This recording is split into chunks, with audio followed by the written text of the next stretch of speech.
Hi guys, welcome to my April wrap-up. I read quite a lot this month. I thought I read a lot last month, but I think I read 10 books in April, and most of the books that I read were between obviously April 1st and April 25th, because since I've been in a bit of a slump, but because I read so much, I'm not gonna spend too long on the intro and we'll get right into it. Let's get started with the first book that I read in April, which was Beautiful World, Where Are You by Sally Rooney. This was my last Sally Rooney to read, and I don't know why. I'd always wanted to read it because it was a Sally Rooney, but I never felt that I was going to love it as much as her other books. And I was pleasantly surprised because I ended up really enjoying it. I think in my personal preference, it might be my top 2.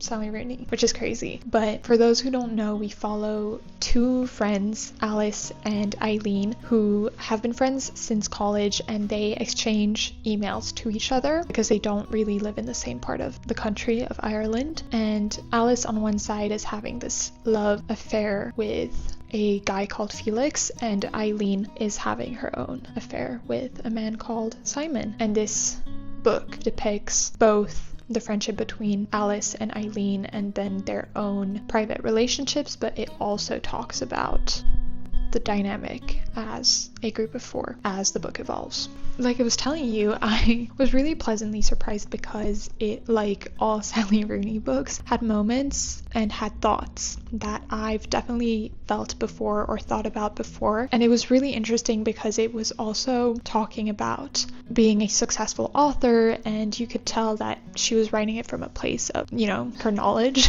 after Normal People kind of blew up, and this was the book after Normal People. So it felt like it grew in that sense, and it felt very personal to what she was living through, but it also felt universal in the societal commentaries. And it was a lot of thoughts that I'd been having, that I'd been ruminating over, and so I was really immersed in it, and I really enjoyed it. I read it pretty quickly. It didn't leave quite as long as an impact as I thought it would have, but I still really enjoyed it, and it was definitely a top read of the month. After that, I read Hello Beautiful by Ann Napolitano. This one follows a group of 4 sisters, but we're basically under the point of view of the 2 oldest sisters, Sylvie and Julia's boyfriend, William. It follows this family through the course of many years, I think almost their entire lives, and it explores obviously the sister dynamic, but also William is a basketball player. The book opens with William's perspective, and the first chapter was really strong, which I really enjoyed actually, and I found it really interesting to have his point of view in this book as well, especially because all the characters felt very fully fleshed and distinct from each other. I enjoyed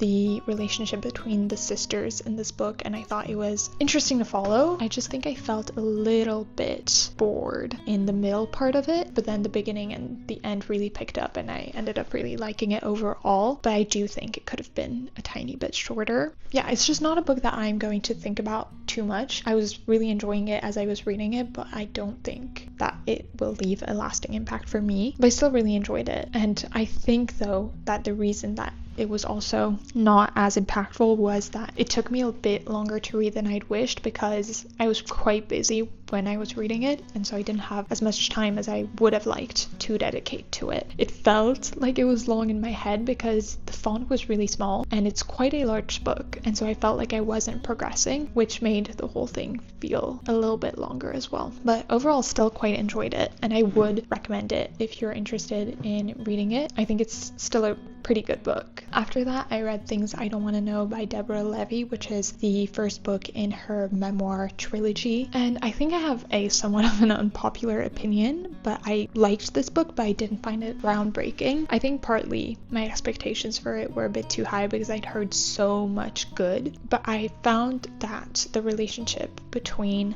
womanhood, feminism, and writing was stronger personally for me when I was reading In the Margins by Elena Ferrante say the month before then reading this, and so I still liked it, and it was a really, really quick read, and I do think I want to continue the trilogy, but I think my expectations for it were higher than the reality of it. But it was still quite interesting to follow her childhood. This one goes back to her childhood in South Africa, which that was interesting. I don't know, I think my expectations for what it was going to be about and how the subject matter was going to be approached were different to what it really was. So yeah, it didn't blow me away, but I would continue reading the memoirs. I just don't think they're my favorite memoirs, but still happy to have read it, especially because I'd read Hot Milk last year and I didn't really enjoy Hot Milk, but I don't think the writing is the problem for me, so I don't know what it is, but hopefully I will like the rest of the trilogy a bit more than things I don't want to know. After that, I read Of Mice and Men by John Steinbeck, which is obviously a classic. If you don't know what it's about, we follow George and his friend Lenny. Lenny is obviously written to have a mental disability, and this is the story of their friendship and also struggling together through the Great Depression in America and trying to find a job. I remember being spoiled for this book when I was reading another book, but I'd forgotten what the spoiler was, but then as I was reading it, it suddenly came back to me, so unfortunately the shock factor wasn't there, which is a bit disappointing, but I still found that in the short amount of pages, because this is quite short, I still found myself to be quite attached to both characters. Something that's always off-putting, however, for me is just the amount of times the N-word was written in the book, and it was only written when it was a black character speaking, if I remember correctly, or characters that were obviously racist anyway, but it still throws me away when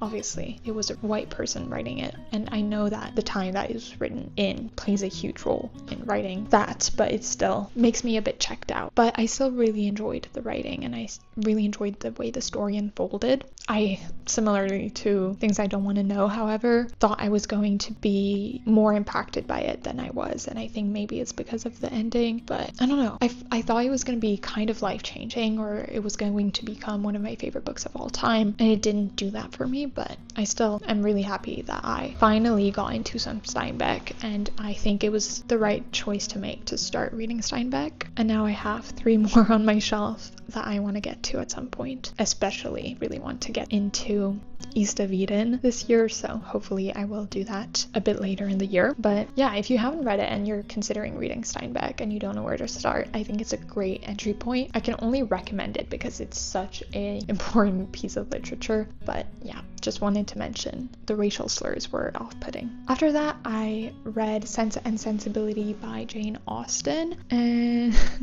I feel like I've been saying the same thing, but all the books that I was reading were good and I was enjoying them, but I felt a bit disappointed each time, starting with Hello Beautiful. But that doesn't mean I didn't enjoy them. It's just when you have higher expectations for the book than the reality, it's always a little bit disappointing. That's how it was, and that was kind of the case with Sense and Sensibility. We follow 2 sisters, Marianne and Eleanor, whose father passed away, and they have an older brother who is a stepbrother, and he's the one who is inheriting the estate, and so they have to move into this little cottage in a poorer town, and this is the story of their life there and their love stories as well. I don't know why, but I expected it to be a bit more focused on their romance, but it was more about the gossip in the town, which is usually the case with Jane Austen, but I don't know. I think my expectations for it were really high because A, my roommate really enjoyed it, and B, because I loved Pride and Prejudice, and I thought Pride and Prejudice was going to make me kind of not change my mind about Jane Austen, because I've only read 2 of her books, Emma and Pride and Prejudice, but I thought I was going to enjoy it as much as I enjoyed Pride and Prejudice, but that wasn't the case. I still really enjoyed it, and I found the dichotomy and the difference between both sisters' personality really interesting to follow and engaging, but the romantic parts of it weren't as strong for me as they were in Pride and Prejudice. I don't know if I found them quite as believable, because especially for one of the sisters, but I'm not going to mention who, it felt almost instant insta-lovey-esque, and I didn't really believe in it, so it was harder to root for it. Still enjoyed it, and I still recommend it. The movie is great as well. I think I liked the movie a bit more than I liked the book in the end. Still would read the book, and I still want to read all of her other works as well. So that was Sense and Sensibility. Then I read Funny Story by Emily Henry, which I kind of started on a whim, and this was a reread for me, and I'd read it in 2024 when it came out. In it, we follow Daphne. I love the plot of this book because I find it so funny, but basically we follow Daphne, who has just been broken up with by her fiance, and this fiance of hers breaks up with her because he falls in love with his best friend who was dating a man called Miles, and so Daphne has to move in with Miles. And Funny Story is Miles and Daphne's love story. I think I felt very similar in the end to how I felt when I was reading this book the first time, which was really giddy and happy and very, very into it in the beginning. And I think maybe in the first 75% of the book, I felt very, very, very into it, and it was such a joy to read. The banter is always amazing, the connection and the things that they do in this book and the dates that they have are, I think, my favorite in all of Emily Henry's books combined. But their connection felt a bit rushed, considering the fact that they're both coming off long-term relationships that were really intense, and the breakup was really intense. And so their relationship in light of that feels a bit not 100% believable because of that, but I still really enjoyed it and had a lot of fun reading it again. It's definitely in my top 3 Emily Henry books, so that should tell you enough. I also like that Emily Henry loves to write characters that are going through something difficult in all of her books, but that the romance isn't the salvation for the difficulties in their lives. I find that really interesting, and a nice way to look at romance is more that it adds value to the lives of the main characters, but it's not the reason that they're doing better or anything like that. But I also still really enjoy that she's showing the difficulties or the hardships of life, because I think it makes the characters a lot more compelling and the stories a lot more believable. And yeah, really enjoy her books in general and I was really happy to reread Funny Story. After Funny Story, I read The Road to the City by Natalia Ginzburg. This was my first Ginzburg. I'm going to be very vague, but we follow a family of 5 children, I think, and it's all under the point of view of Delia, who is the girl, and the family has adopted one of the cousins who is called Nini and who is one of the main characters. And Delia dreams of being rich and having a big apartment and living in the city, and things unfold. I don't want to explain too much because it's so short. The more I give away, the less point there is in reading it. But I found Natalia Ginzburg's writing really, really powerful and comprehensive. I was pleasantly surprised, and I read this book quite quickly. I think I read it over the course of 2 days, which was kind of the case with a lot of the books I was reading this month. For some reason, I was kind of worried that I wasn't going to like Natalia Ginzburg as much because I'd heard good things, but I never heard amazing things about her. But I quite enjoyed this book, and I thought it was a perfect entryway into the Natalia Ginzburg world. Next on my list are All Our Yesterdays and The Dry Heart. So that was The Road to the City. After that, I read my favorite book of the month, and that was Things in Nature Merely Grow by Yoon Lee. Yoon Lee was a writer that I really, really wanted to get into, and out of curiosity, I searched up what the last book she'd written was, and it was Things in Nature Merely Grow, which is her memoir, and it talks about the death of her second son, who, like her first son, took his own life. And so obviously, in light of that, this book has a very dark and sad and horrible subject matter, but she talks about it in a very interesting way. It's really hard to talk about this book because it feels like giving a review of what happened to her or her outlook of it, but I just found it very compelling. I don't know, I don't think I have the right words to express how I felt about this book, but the things that she said made me really think a lot and were really poignant. Her writing is very beautiful and addicting. I wanted to read everything she's ever written, and when I was reading it, she talks about how this was the book for James, her second son, and she'd written a book for her first son, Vincent, and that book is called Where Reasons End. Where Reasons End is classified as fiction because it is a conversation between a mother and her son after he's passed away. But the way that she was writing about the second book, which I also read this month, made it feel as though Vincent was really coming alive and coming back through the page to talk to his mom. That book felt strange because it felt like I was intruding almost on a conversation that I didn't really have any business reading, but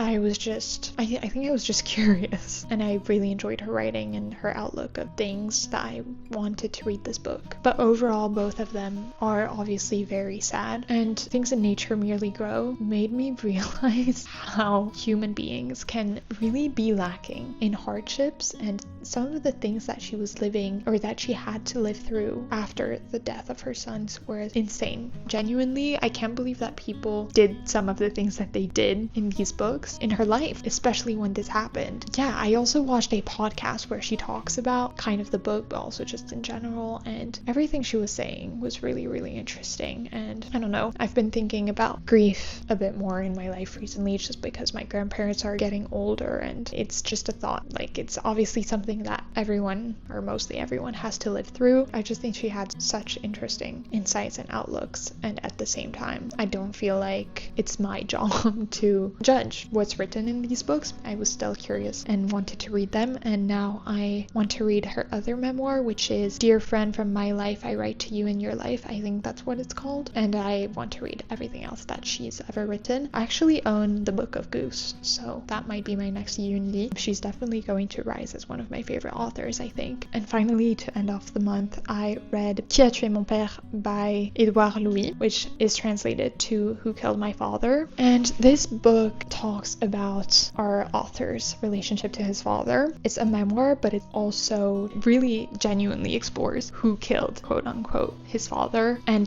the moment in the book when the title made sense, I found really groundbreaking and really different to a lot of memoirs in the way they're written. The writing was very vivid and beautiful. I'm really excited to read more of Edouard Louis because he's a very prominent French author. This talks also about his relationship to his homosexuality and his relationship obviously to his father, and in that sense it was reminiscent of my favorite book of all time, La prochaine fois que tu mordras la poussière. So I found that really compelling, and it felt nice to be reminded of, you know, my favorite book. I was really, really pleasantly surprised with how much I enjoyed this one, because when I bought it, I was really interested in reading it, and then I was scared that I was not going to enjoy it quite as much as the other book, but it turned out to be similar but different enough that you wouldn't need to even make the comparison. It's just that both talk about homosexuality and their relationship to their father, and that relationship is not the easiest in both of them. So I thought it was going to be a bit too similar, and because I loved the other one so much, I thought I wasn't going to enjoy this one as much, but I was wrong, and I can only recommend this one if you are interested in reading it. It's really short, but really well written and really, really interesting. I think it's more interesting if you are French because of the things that it talks about near the end, but even if you're not, I think it's a very, very strong memoir. And that's all the books that I read this month. I didn't end up completing my April TBR because I didn't read The Enchanted April, and I did try. I tried reading it 3 separate times over the month, but I was never in the mood to read that, so I didn't end up reading it, which means technically I'm not allowed to buy any books this month. Anyway, thank you for watching my April wrap up, and I will hopefully see you very, very soon for a video that I filmed a bit ago, but I still haven't posted it, so I need to. But yeah, thank you for watching. Take great care of yourselves, and I'll see you soon. Bye!